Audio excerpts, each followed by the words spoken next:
시편 2편 1절로 12절입니다. 어찌하여 열방이 분노하며 민족들이 허사를 경영하는고, 세상의 군왕들이 나서며 관원들이 서로 꾀하여 여호와와 그 기름받은 자를 대적하며 우리가 그 맨 것을 끊고 그 결박을 벗어버리자 하도다.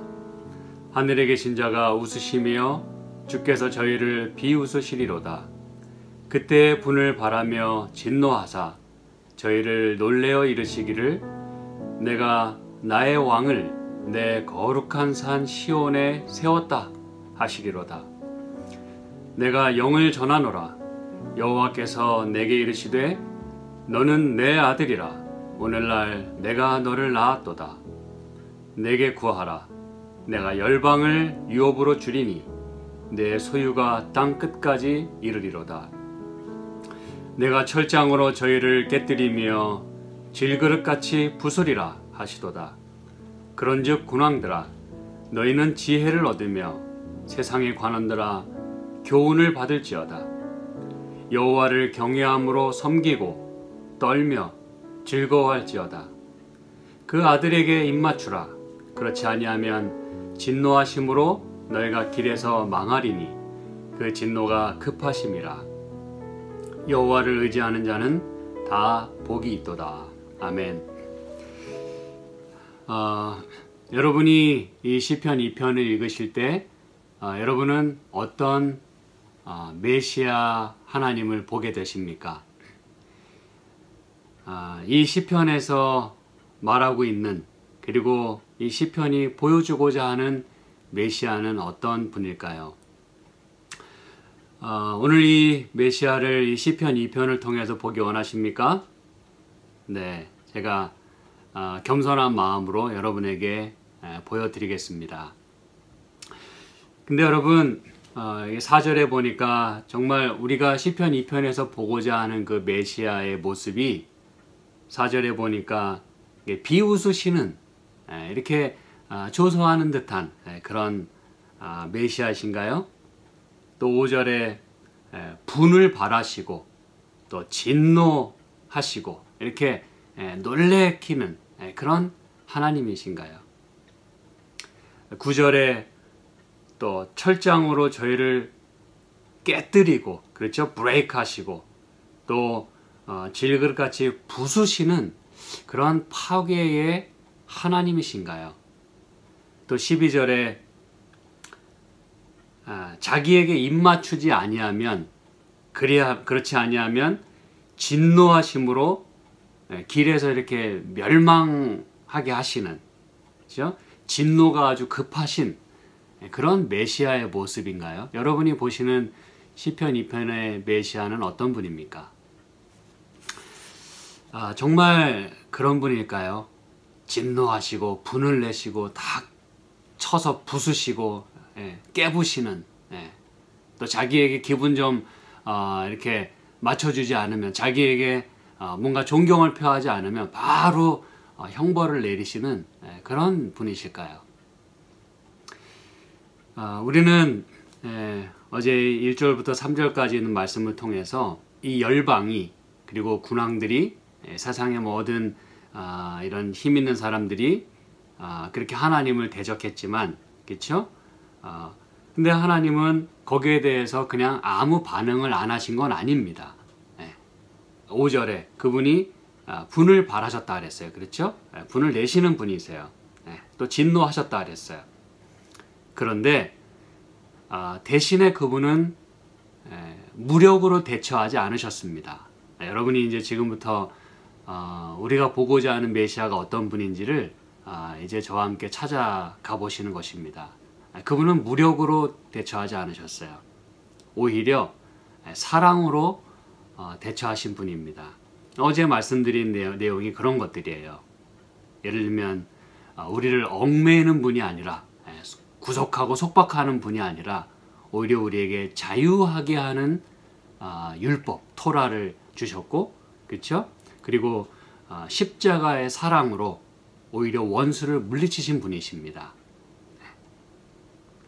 그리고 6절에 이렇게 말씀하죠. 나의 왕을 내가 시온에 세웠다. 시온에 세웠다. 도대체 무슨 목적으로 왜 세우신 걸까요? 세운다는 의미가 무엇일까요? 이제 살펴보겠습니다. 7절에도 내가 한 아들을 준비했다 이렇게 말씀하십니다. 한 아들을 준비했다. 내가 내 아들을 낳았다 이렇게 말씀을 합니다. 그러면서 8절에 그 아들에게 뭘 주신다고요? 열방을 유업으로 주신다고요. 여러분 그 열방이 누굽니까? 1절에서 3절에 의하면 그렇죠? 어찌하여 열방이 분노하며 허사를 경영하는 그 민족들, 그 열방입니다. 그런데 그 열방을 유업으로 주신대요. 9절에 그리고 그분은 철장으로 깨뜨리는 분이라 그랬는데 여기서 이거는 부순다는 의미도 있겠습니다만 이 신약 성경의 이 말씀이 인용이 됐기 때문에 요한계시록 2장에 의하면 여기서의 그 깨뜨린다고 하는 것은 다른 말로 다스린다는 의미입니다. 또는 양떼를 돌본다는 의미가 있어요. 셰퍼드의 의미가 있습니다. 어쨌든 그분은 철장으로 그렇게 다스리는 분이라고 얘기했어요. 10절 그런즉 군왕들아 지혜를 얻으라 그랬어요. 제발 좀 똑똑해져라. Be wise. 하나님을 더 이상 대적하지 말라고, 더 이상 그 죄악을 반복하지 말라고, 이젠 좀 그 일에 좀 머리 좀 쓰라고, 무식하게 이렇게 달려들지 말고 하나님을 대적하는 일에 더 이상은 동참하지 말라고 호소를 합니다. 왜냐하면 그것은 어리석은 일이기 때문에 그래요. 그러면서 여기 말씀하죠. 교훈을 받을지어다. 그렇죠? 뭐 벌 받으라고 하나님이 얘기하셨어요? 뭐 몽둥이 들고 그렇게 말씀하십니까? 아니에요. 교훈을 받으래요.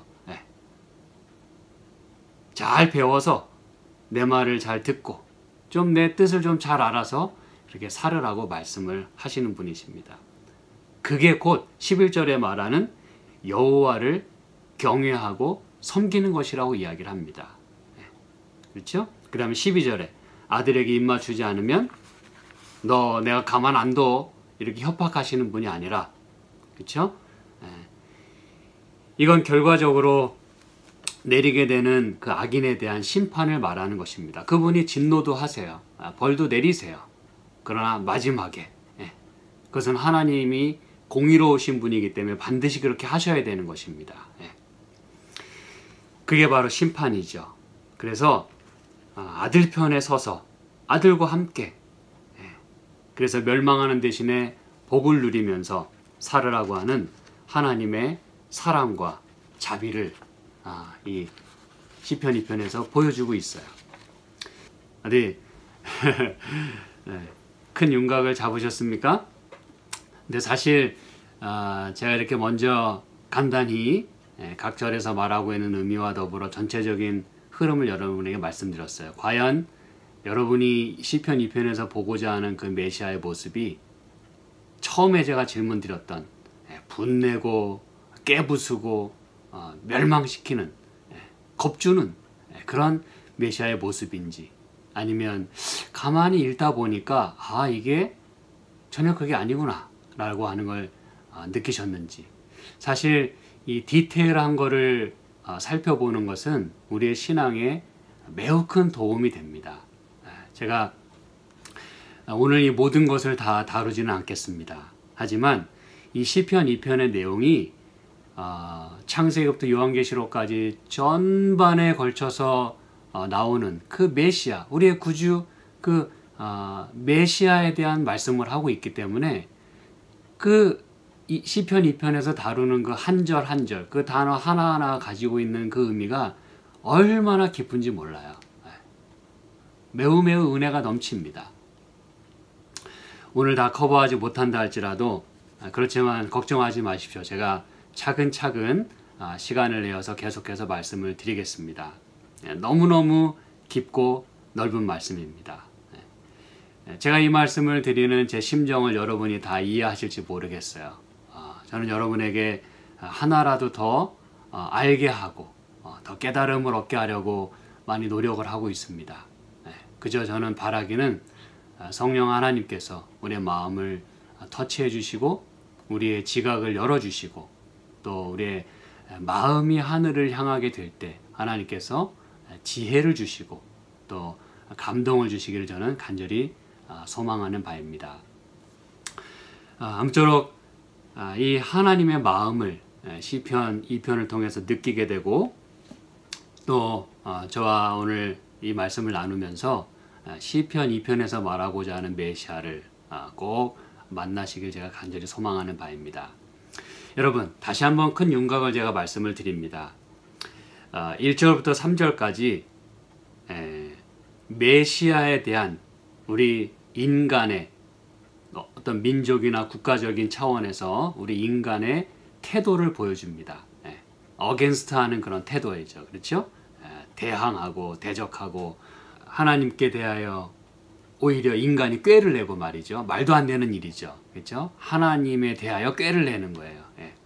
그런데 4절부터 9절까지 보면 그런 인류에 대한 그런 민족에 대한 그런 백성에 대한 하나님의 반응이 나옵니다. 하나님은 거기에 대해서 어떻게 반응하시고 그들을 어떻게 취급하시는지 그리고 다시 10절부터 12절까지 있는 말씀은 그런 하나님 어떤 하나님이요?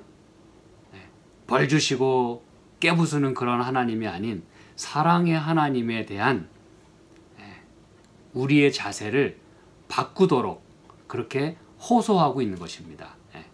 다시 우리가 하나님께 대해서 어떠한 마음가짐으로 살아야 되는지를 1절부터 3절까지 있는 말씀을 토대로 해서 그거를 다시 한번 반복하면서 우리에게 그것을 다시는 그런 일을 반복하지 말라고 그렇게 반복을 하고 있어요. 마음을 고쳐 먹으라는 것이죠. 지혜를 받고 교훈을 얻어서 말이죠.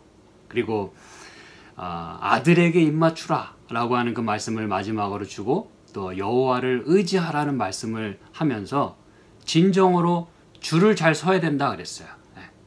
너희가 살려면 누구를 따라가야 되는지 어느 깃발 아래 서야 되는지를 똑똑히 그리고 정신 똑바로 차리고 선택하라고 우리에게 당부하고 있는 것입니다. 자, 그럼 여러분이 다시 한번 물으실 수 있겠어요.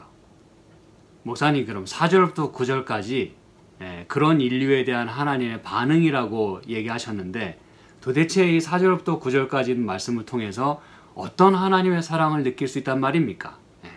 이렇게 말이죠. 그렇죠? 우리가 보고자 하는 그 메시아의 진정한 모습이 무엇입니까? 라고 말이죠. 비록 1절부터 3절까지 우리 인간이 뭔 모르고 대듭니다. 그렇죠? 자기들의 그 존재가 어떤 그 연약한 존재인지 그거 알지 못하고 그 하루 강아지 범 무서운 줄 모르고 그냥 막 지저대는 거예요. 근데 하나님은 이렇게 생각을 하십니다. 그건 다 사단이 하는 일이지 니네가 무슨 잘못이 있겠냐? 응? 그렇게 얘기를 하시는 거예요. 그래서 우리 예수님은 인간을 벌하시고 또 몽둥이를 드시는 대신에 그렇죠? 진짜 잘못이 어디에 있는지 누구로부터 시작되는지를 하나님은 아시기 때문에 인간을 벌하실 마음이 사실은 없어요. 장본인이 누군지를 하나님은 알고 계세요. 그렇기 때문에 그런 인류를 위해서 예수님은 사랑으로 오히려 십자가에서 돌아가신 거예요. 그렇게 해서 누구의 정체를 폭로시키셨다고요? 바로 사단의 진정한 정체가 무엇인지를 이 배후에서 인간을 얼마나 조종하고 얼마나 하나님을 대적하고 얼마나 못되게 굴고 하나님의 백성이 망하기를 바라는지를 하나님은 아시기 때문에 그 일을 하고 있는 사단을 물리치기 위하여 인류에게는 사랑으로 몸 바쳐서 그렇게 십자가에서 희생하셨습니다. 그리고 그렇게 함으로써 사단의 진정한 정체가 무엇인지를 다 드러내셨어요. 그가 죄의 장본인이기 때문에 그 장본인만 망하면 되는 것입니다. 그래서 하나님은 호소하시는 거예요. 그 죄에 참여하지 마라. 거기에 줄 서지 마라. 거기 줄 서면 망한다. 이렇게 말씀하고 계시는 거예요. 내게로 와야 너희가 살 수 있다. 나는 너희를 사랑한다. 니네가 무슨 잘못이 있겠냐? 그게 바로 십자가의 기별인 것이죠. 그래서 4절에 그런 인간에 대하여 하나님은 그냥 웃음밖에는 나오지 않는 것입니다. 웃으실 수밖에 없어요. 그런 하나님의 마음을 여러분 어떻게 헤아릴 수 있겠습니까? 5절에 그때에 여러분 비록 이 자식이 대들었어도 부모는 그 자식을 이렇게 복수하는 대신에 그렇죠? 복수하려는 마음을 부모는 갖지 않아요. 자식이 대들어도 그런 그 분한 마음으로 이렇게 너 이놈 어떻게 그럴 수 있어 그리고서 일을 가는 그런 것이 아니라 그리고 어디 너 혼 좀 나봐라 그리고 회초리를 드시는 대신에 자식이 때리는 그 채찍에 오히려 대신 그냥 맞아주시는 거예요. 그렇게 대처하시기 위하여 6절에 한 왕 바로 예수 그리스도 그분을 시온산에 세우십니다. 이제 여러분이 왜 시온산에 하나님이 예수를 세우시는지 그걸 여러분이 이제 조금씩 느끼시게 될 거예요. 그리고 7절에 한 아들을 준비시키십니다. 그분은 왕이시면서 동시에 한 아들이세요. 이 왕, 이 아들이 누구시죠? 왕이지만 우리 인간을 위하여 우리를 위해서 죽기 위해 이 땅에 보내지신 그 아들은 누구세요? 예수 그리스도십니다. 그런데 여기 주목할 것은 그분은 누구냐 하면 그 한 왕, 그 하나님이 예비하신 그 한 아들, 그분은 누구냐 하면 기름 부음 받으신 자예요. 메시아, 곧 그리스도이십니다. 어저께 우리는 이 사실을 확인했어요. 그렇죠? 그럼 여러분, 왜 하나님은 그 왕, 그리고 그 아들에게 기름을 부으셨을까요? 한 가지 목적입니다. 그것은 인간의 구원을 위해서 일하시기 위하여 기름 부음을 받으시는 거예요. 이게 무슨 말이냐면 여러분이 어떤 일을 하시려면 그 일에 대한 자격증이 있어야 사람들이 인정을 하고 그 자격증이 있어야 제대로 일할 수 있어요. 뭐 자격증 없어도 일은 할 수 있습니다만 공식적으로 어떤 일에도 하자 없이 누구도 그 일에 고소하는 일 없이 제대로 하려면 그 일에 대한 자격증이 있어야 돼요. 라이센스가 있어야 합니다. 어떤 임명을 받아야 돼요. 그러지 않고 여러분 뭐 예를 들어 옛날에 뭐 암행어사가 아무나 할 수 있는 게 아니었죠. 그렇죠? 비록 평범한 옷차림을 하고 있어서도 뭐를 갖고 있으면 암행어사 패를 갖고 있으면 누구도 말할 수가 없는 거예요. 바로 그것입니다. 일을 제대로 하기 위하여 기름 부음을 받으셨어요. 그게 바로 오늘날로 말하자면 안수를 받는 것입니다. 여러분, 그러므로 오늘날 목사든 장로든 집사든 안수 받은 사람은 그런 마음으로 일해야 하는 것입니다. 나에게 맡겨진 내가 기름 부음을 받았다고 하는 것은 이 일에 목숨을 걸어라는 그런 뜻이에요. 왜냐하면 예수님이 그러셨기 때문에 그렇습니다. 그렇다면 여러분 누구에게 기름을 보통 부었습니까? 이 구약에 있어서 첫째는 왕, 그리고 제사장, 그리고 선지자였습니다. 그렇죠? 그리고 우리 예수님은 이 세 가지 역할을 다 감당하셨던 분이에요. 누구를 위해서요? 우리 인류를 위해서 말이죠. 그분은 사실 원래 하나님이시기 때문에 어떤 뭐 일을 하실 필요가 없어요. 뭐 우리를 창조해 주신 것만 해도 뭐 대단한 일이지 않습니까? 그렇죠? 그리고 그분 하나님이시기 때문에 뭐 천사들 부리면 돼요. 말 한마디면 뭐든지 해결됩니다. 근데 왜 그분이 친히 굳이 우리의 왕이 되셔서 왜 아들이 되셔가지고 왜 그 일을 하셔야만 했냐 이거예요. 이게 바로 오늘 우리가 보고자 하는 메시아의 모습인 것입니다. 그래서 여러분, 이 대드는 인간을 위한 대답으로, 그리고 대책 없는 이 인간을 위한 대답으로 그들을 구원하기 위하여 우리 예수님은 인류의 소망으로, 우리 인류를 위한 대책으로 이 땅에 오셨고, 그리고 십자가를 지신 것입니다. 시대의 소망, desire of all ages. 그분만이 대책이에요. 그래서 여기 세우셨다고 했는데, 그렇죠? 이것은 뭐 우리가 쉽게 하나님이 방책을 세우신 거예요. 대안을 세우신 거예요. 그런데 그 대안이 바로 십자가였다는 것입니다. 그 대안이 바로 예수님이셨다는 거예요. 말 그대로 땅에서 높이 들리기 위하여, 세워지기 위하여, 즉 십자가가 세워지기 위하여 그분은 안수를 받으신 것입니다. 그 일을 행하기 위해서 말이죠. 여러분이 이렇게 얘기할 수 있어요. 목사님, 너무 과장된 거 아닙니까? 정말 제가 과장해서 말씀드린 것인가요? 성경절 좀 찾아보겠습니다. 잠언 8장 23절입니다. 잠언 8장 23절. 이 잠언 8장 요 말씀은 특별히 예수님에 대해서 말하는 아주 중요한 장입니다. 참고로 하시고 나중에 또 읽어보시기 바랍니다.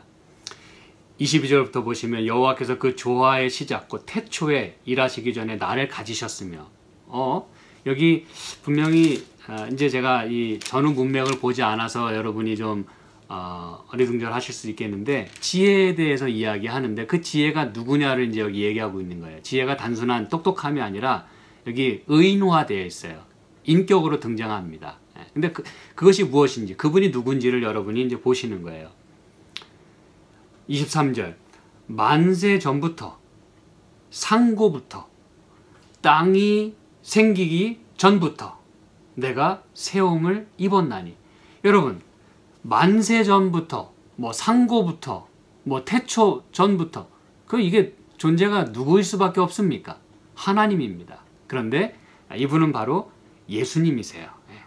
뭐 성경 전반에 걸쳐서 우리 예수님이 이 창조를 다 하셨다고 말씀했어요. 우리는 그로 말미암아 다 지으심을 받았다 그랬어요. 골로새에서도 아주 분명하게 말씀하고 있습니다. 그럼 여러분, 여기에 만세 전부터, 상고부터, 땅이 생기기 전부터 내가 세움을 입었다고 얘기합니다. 이 하나님이 한 왕을 시온산에 세우셨다고 할 때 그 세웠다는 똑같은 단어가 여기 구약 성경 여기에 딱 두 군데 이렇게 등장합니다. 시온산에 세웠다, 내가 태초부터, 이 땅이 만들어지기 전부터, 상고부터, 만세 전부터 세움을 입었다 할 때 똑같은 단어입니다. 그렇다면 여러분, 이게 뭘 말하는 것일까요? 예수님이 왜, 무슨 이유로 우리 인간과 관련돼서 그렇게 세움을 입으셔야만 했냐 이겁니다. 그 다음에 우리 신약성경 베드로전서 1장에 있는 말씀을 좀 보실게요. 베드로전서 1장 20절. 베드로전서 1장 20절. 그는 창세전부터 미리 알리신 바 된 자나 이 말세에 너희를 위하여 나타내신 바 되었으니 그랬어요. 여기서 그는 누구입니까? 이 앞에서 계속 이야기하고 있는 점도 없고 흠도 없는 어린 양 같은 그리스도에 대해서 이야기합니다. 그러면서 그리스도의 보배로운 피로 우리가 구원을 받았다. 그렇게 이야기를 하면서 그는 창세전부터 이 일을 위하여, 우리의 구원을 위하여, 보배로운 피를 흘리기 위하여 창세전부터 미리 알리신 바 된 자다 그랬어요. 여러분, 미리 알리셨다는 게 이게 무슨 말입니까? 이 말은 쉽게 우리가 이해할 때 하나님이 창조 전부터 이미 구원의 계획을 미리 알리셨다, 딱 선포하셨다, 그렇게 이해하시면 됩니다. 그런데 여기 미리 알리신 바 됐다라고 하는 이 표현은 그냥 단순히 알게 했다는 말이 아니라, 제가 원어적인 의미로 말씀을 드리면 foreordained입니다. F-O-R-E, ordained. 그러니까 미리 뭐 하셨다는 거예요? 안수를 받으셨다는 거예요. 이게 원래 의미가 그것입니다. 예수님이 흠없고 점없는 어린 양의 그런 그 속성으로 그 보배로운 피를 흘리기 위하여 그분은 창세 전부터 미리 안수를 받으셨어요. 그리고 이것을 다른 말로 하면 predestined, 미리 운명 지어졌어요. 예수님은 창세전부터, 이 세상을 만드시고 우리를 만드시기 전부터 구원의 계획을, 플랜을 미리 세워놓으시고, 이런 일을 위하여 네가, 내 아들이 예수가 이 일을 감당해야 된다. 그리고 그 일을 예수는 기꺼이 자기가 감당하겠다고 그것을 받아들이셨어요. 그래서 안수를 받으셨어요. 이게 바로 그 의미입니다. 무엇을 위해서요? 희생을 위해서요. 그래서 왕이신 분이 아들로 오셨고, 또 침례 받으실 때 기름 부음을 받으시고, 그렇죠? 성령으로 기름 붓듯 하셨다 그랬어요. 사도행전 10장에도, 그죠? 인류를 위한 그 공적인 봉사를 기름 부음을 받으시면서부터 공적인 생애를 시작하셨어요. 공적인 메시아가 되신 것입니다. 그렇죠? 기름 부음 받은 자, 메시아가 되셔서 그분의 생애를, 라이센스를 가지고, 암행어사 그 패를 가지고 그분은 어피셜한 미니스트리를 시작하신 거예요. 뭐 하기 위해서? 죽기 위해서 말이죠. 우리를 위해서 희생하시기 위해, 십자가에 가시기 위하여 기름 부음을 받으셨어요. 그리고 마침내 십자가에서 인류를 위한 화목 제물이 되셨습니다. 그래서 높이 들림을 받았어요. 세움을 받았어요. 그리고 제가 찾지는 않겠습니다만 히브리서 1장 5절과 또 히브리서 5장 5절, 1장 5절과 5장 5절을 여러분이 깊이 읽어보시기 바랍니다. 거기에는 예수님이 똑같은 음성을 들으세요. 너는 내 아들이라. 오늘날 내가 너를 낳았다. 똑같은 음성을 들으시는데, 여기서는 그분이 대제사장으로서 봉사하시기 위하여 그 음성을 듣습니다. 다시 말하면 대제사장으로 봉사하시기 위하여 기름 부음을 받으십니다. 여러분, 이건 제가 다음에 또 설명해 드리겠어요. 매우 매우 놀라운 일입니다.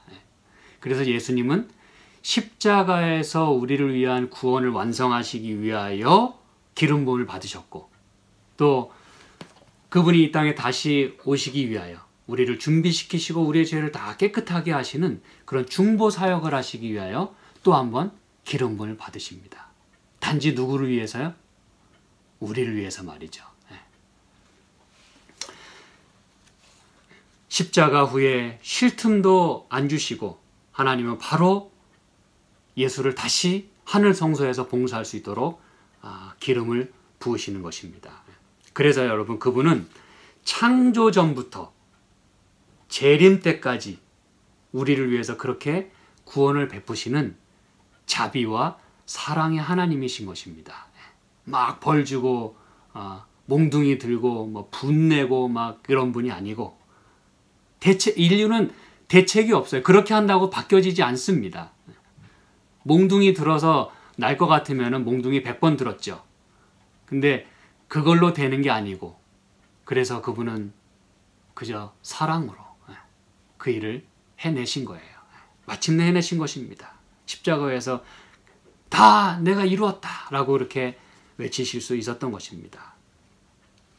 친히 인간을 위해서 희생하는 메시아가 되셨어요. 우리는 이사야 53장에서 고난받는 메시아, 우리를 위해서 채찍을 맞으시는, 자기가 만든 그 백성들에 의하여 오히려 채찍을 맞으시는 그런 예수님의 모습을 우리는 보게 되는 거예요. 그거 외에는 부모가 할 일이 없어요.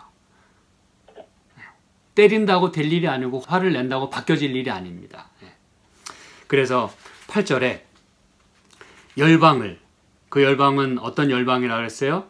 1절에 그 열방입니다. 하나님을 향해서 분노하고 허사를 경영하고 대적하는 그 열방, 그 열방을 유업으로 주시겠대요. 이게 여러분 이제 무슨 얘기인지 아시겠습니까? 유업으로. 밥으로 주는 얘기가 아니에요. 이거 네 밥이야. 네가 알아서 요리해. 이 밥으로 주신 게 아니에요. 처부수는 원수로서 열방을 주신 것이 아니라 유업으로 주시겠대요. 유업. inheritance. 여러분, 이건 온 열방을 십자가로 말미암아 그분의 구원 사역으로 말미암아 다 당신의 것으로 삼으시겠다는 하나님의 의지입니다, 여러분. 이게 우리 하나님이세요. 이게 우리 메시아입니다. 9절에 그래서 마치 목자가 막대기로 양떼를 보호하듯 구원받을 백성을 보호하시고 종국에는 세상을 다스리시겠다는 그분의 의지를 말해주고 있는 것이에요. 요한계시록 2장 26절 27절 또한 여러분 잘 읽어보시기 바랍니다.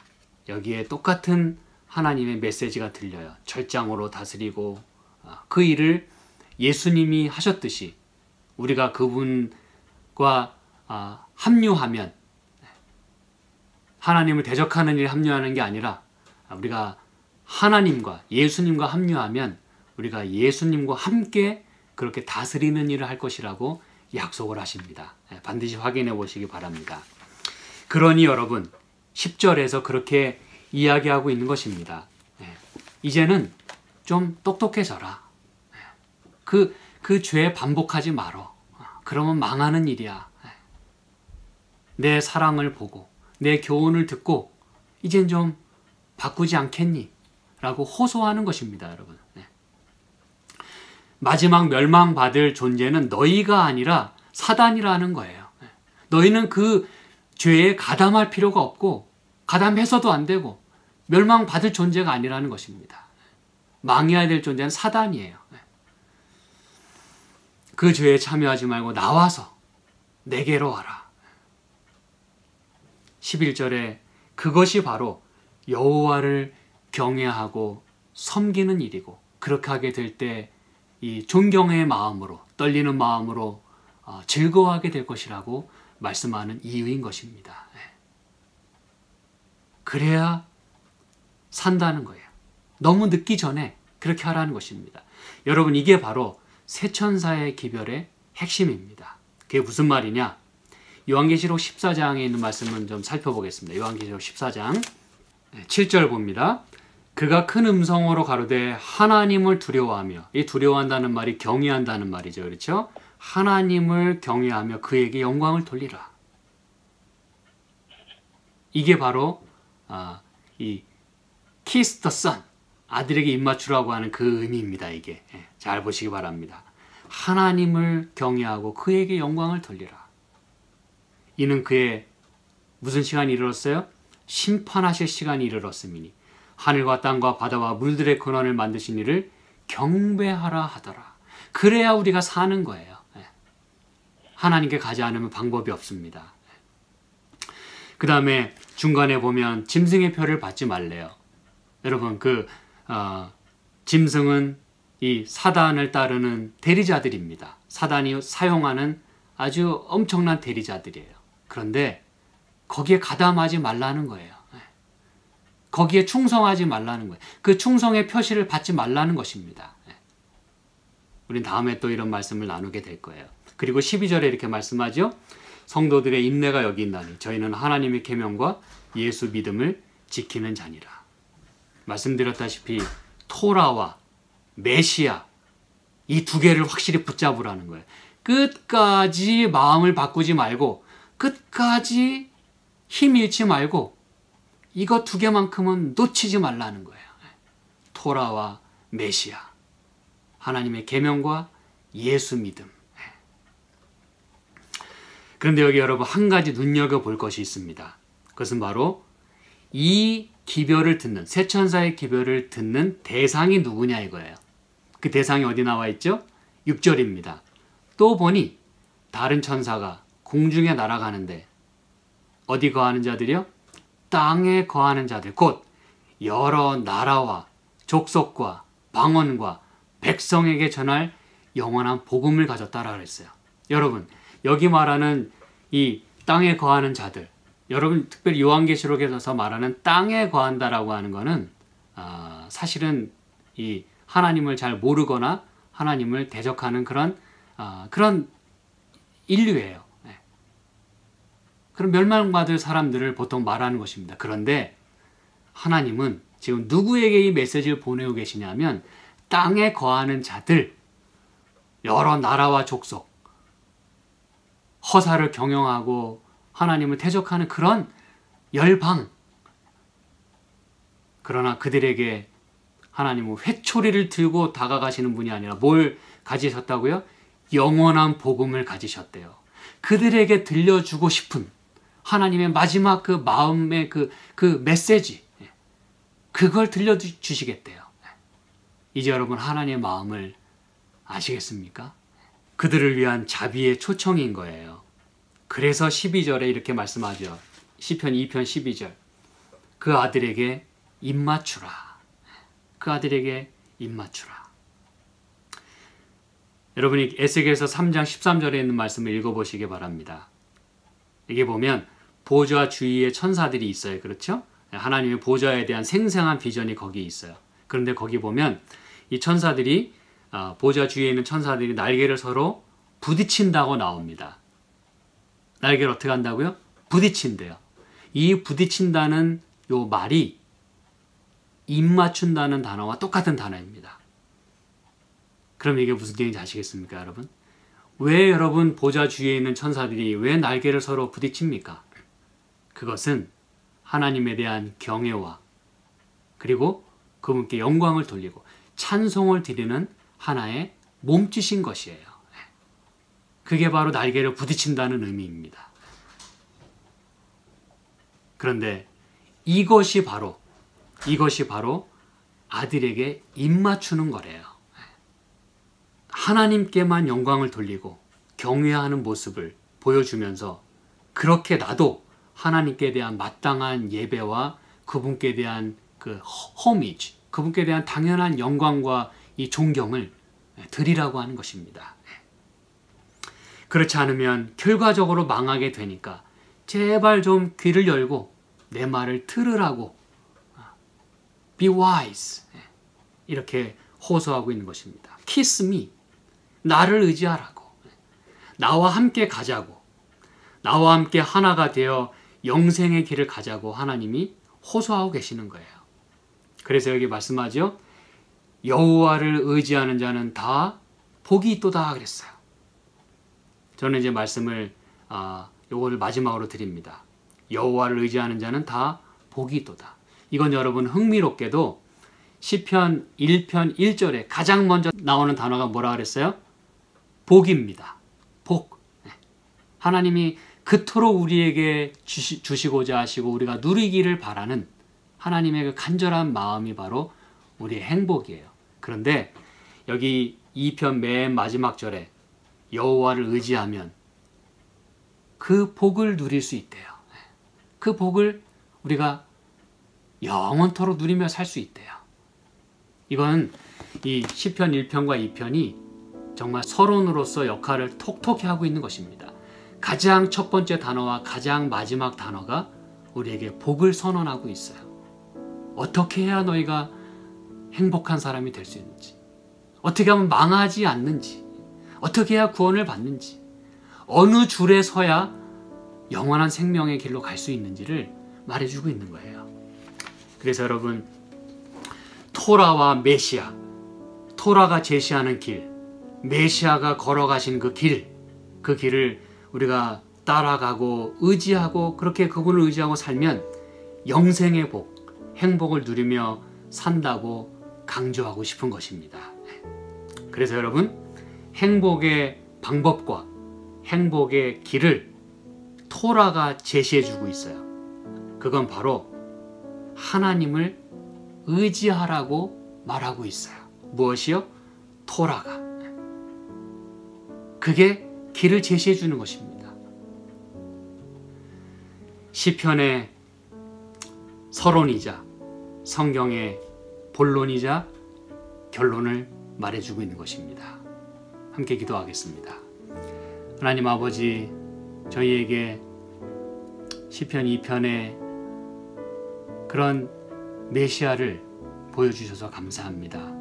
성경 시작부터 끝까지, 처음부터 마지막까지 우리 인류를 위한 안타까운 아버지의 마음으로, 사랑의 그리고 자비의 마음으로 우리를 대하시고 우리를 구원하기 위하여 창세전부터 안수를 받으신 주님 감사합니다. 그리고 지금도 우리를 위하여 중보하시면서 그 일을 하시기 위하여 다시 한번 기름 부음을 받으셔서 우리를 구원하기 위하여 그렇게 애쓰시는 주님 참으로 감사합니다. 마지막으로 그렇게 힘있게 외치시는 주님의 음성을 저희가 꼭 들을 수 있게 도와주시고, 부디 악인의 꾀를 좇고 죄인의 길에 서는 사람들이 아니라 토라와 메시아가 우리의 삶의 중심이 되게 하시고 우리의 삶의 시작이 되고 우리 삶의 결론이 될 수 있도록 주께서 축복하여 주시옵소서. 예수님의 이름으로 기도합니다. 아멘.